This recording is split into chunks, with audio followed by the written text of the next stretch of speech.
the bear with the stickiest adventures. I think that's me. Good old Paddington. Thursdays, 3:45 here on CITV. And Mr. Curry enters a golf competition on Wednesday, you know. There we go. Coming up next, it's time for Wolves, Witches and Giants. And today, it's all about Snow White and Rose Red.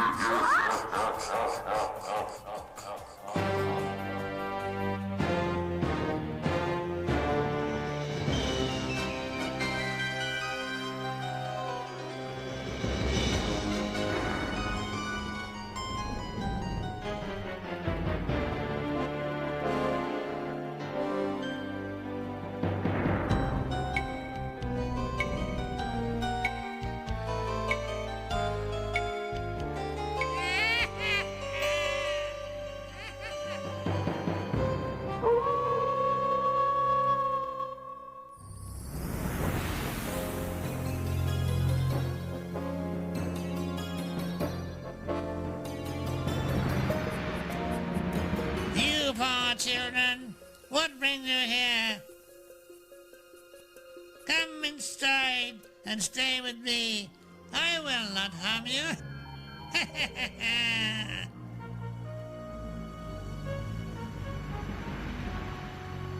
Once upon a time in the land of handsome princes,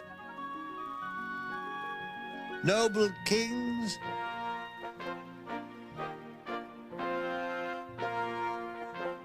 and beautiful princesses, there also live A wicked witch. a wily wolf and a ginormous giant. Deep in the forest was the vilest of all, A wicked witch. who casts another evil spell.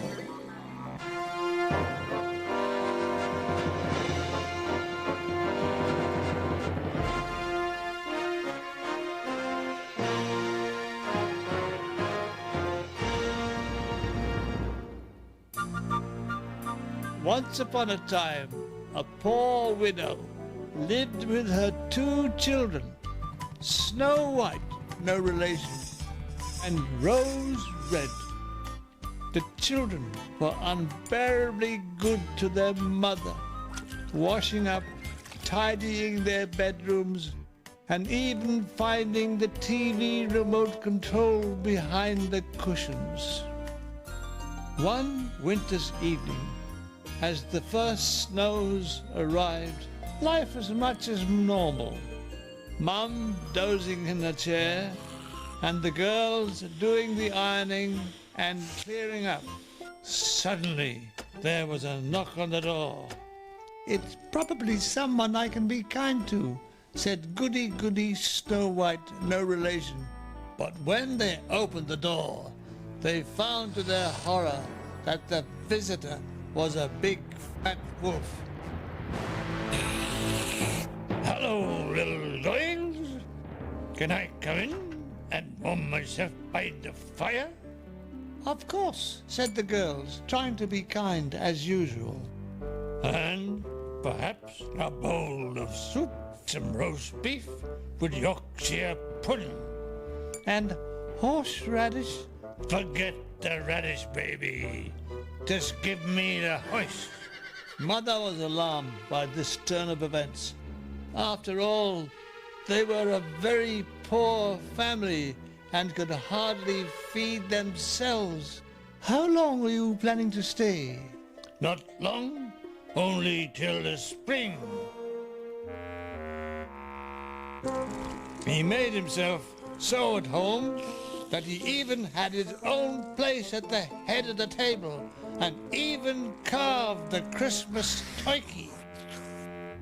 At last, spring arrived, and it couldn't have come soon enough for the family. The wolf bade farewell and thanked them all for their kindness. Oh, thank you very much for your kindness. Now I just go and dig up the food I buried in the autumn, if that cunning fox hadn't found it first. Life returned to normal, and as the children went into the woods to gather kindling, they heard a commotion going on near some sapling trees. As they approached, they saw a witch caught in a split tree. Well, don't stand there! Get me out of here! The little girls always like to help people, but try as they may, they could not free the witch. "There's nothing for it," exclaimed Snow White, no relation, and taking some scissors from her apron, she cut off the witch's cloak. Ah! I paid hundreds for that! Now look at it! "We're sorry, old lady. We were only trying to help." Well, don't try again! Some time later, the girls went out fishing, when they were disturbed by a fearful kerfuffle in a thorny hedge.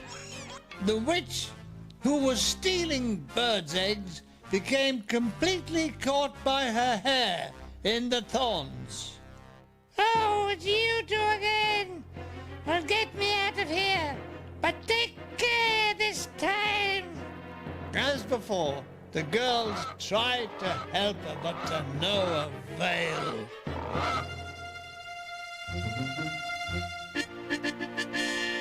Rose Red hacked away with her fishing knife. Snow White, no relation, pulled away at her legs. Ah! What do you think I am, a bit of cod? Now look at me! I paid £20 for that last week. She stormed off, looking like a bald lavatory brush. A few days later, the girls were crossing the common on their way to the village to buy a lottery ticket. A little ahead of them, they saw a magpie swooping down over the ground. They crept up to see what was so attractive to the bird. Glistening in the sun were a heap of precious stones, and trying to protect them from the magpie was the wicked witch. Off with you! These are all mine! Mine! Do you hear? The children, always eager to help, tried to shoo away the thieving bird, but little thanks they got for it. Oh, I suppose you two will want a reward! Well, you're not getting it, so there! Hey, what's going on around here? The witch was terrified of the wolf. Oh, mercy! Here, take the girls, but leave me the precious stones. Girls taste better than stones. The wolf at once recognized the two girls. "These girls have shown me nothing but kindness, and now it's time to repay that kindness. Allow me to introduce a big friend of mine."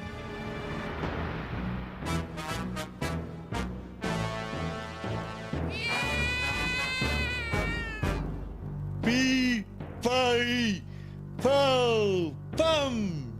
It's time the witch saw Edmonton. As he picked her up, everything she had stolen fell out of her knickers. Library books, bus passes, knives, forks, and Robert Mitchum. When she was over Edmonton Reservoir, the giant released his grip. Ah!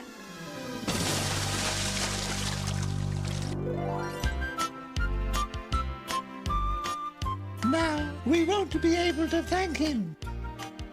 "Oh, yes, you will," said the wolf, who had moved in with his family. "But only until next spring. Now then, shepherd's pie for three, with plenty of shepherd." is so good, isn't it? And of course, Wolves, Witcher and Giants will be back same time next week. But now, Danielle, who is celebrating her birthday today? Well, Stephen, it's a happy birthday to China, who's 4 years old. You can see a picture over there on a swing. She comes from Barrow in Furness. And she's had her favourite programmes on CITV, are every programme, but she especially likes Animal Shelf, which is on tomorrow. Stephen, sing us a song. It's my birthday, happy birthday, it's my birthday today. Yes, happy birthday, China. And now, let's take a look at what programmes are still to come. Peter and Judy need the help of Alan to survive. Find out if they do later in Jumanji. We've got a game of golfing out of sight. But coming up next, it's more Messy Mayhem in Zap. Uh-oh.